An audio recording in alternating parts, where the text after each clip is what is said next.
Milí žáci, milí rodiče a vážení kolegové, všichni procházíme nelehkou dobou, která sebou přináší mnohé zatěžkávací zkoušky, se kterými se musíme každodenně prát. Ale jsem přesvědčena, že jsme se pobrali moc dobře a společně jsme všechno skvěle zvládli. Jedná se nejen o sociální odloučení, strach o své zdraví a zdraví svých blízkých, ale i o omezování sociálních kontaktů. Jednou z těch zatěžkávacích zkoušek byl pro nás i nový způsob vzdělávání, a to distanční studium. Pro učitele bylo velkou výzvou zkrotit techniku a pobrat se s ní. Učit online byl pro nás zcela nový způsob práce, kterou všichni s nasazením zvládli.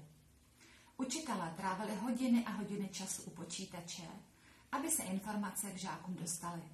Zvládli nové formy práce skvěle a za to si zaslouží velké poděkování a uznání. Děkuji svým kolegům, máte můj respekt.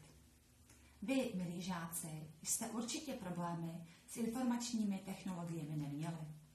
Online výuka však klade velké nároky na vaši disciplínu a samostatný přístup ke studiu. Vůbec nevadilo, že jste často studovali v pyžamu nebo u snídaně a intenzivně spolupracovali se svými spolužáky. I schopnost spolupráce je velmi ceněná kompetence, kterou jste získali. Milí žáci, chci vám poděkovat za zodpovědný přístup ke studiu.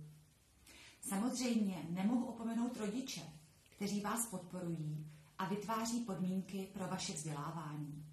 I vám, vážení rodiče, patří velký dík. Závěrem chci vyjádřit přání, abychom se v novém kalendářním roce sešli na půdě naší školy, obnovili sociální kontakty a komunikovali beze strachu, tváří v tvář, protože takový způsob výuky považuji za nejpřínosnější.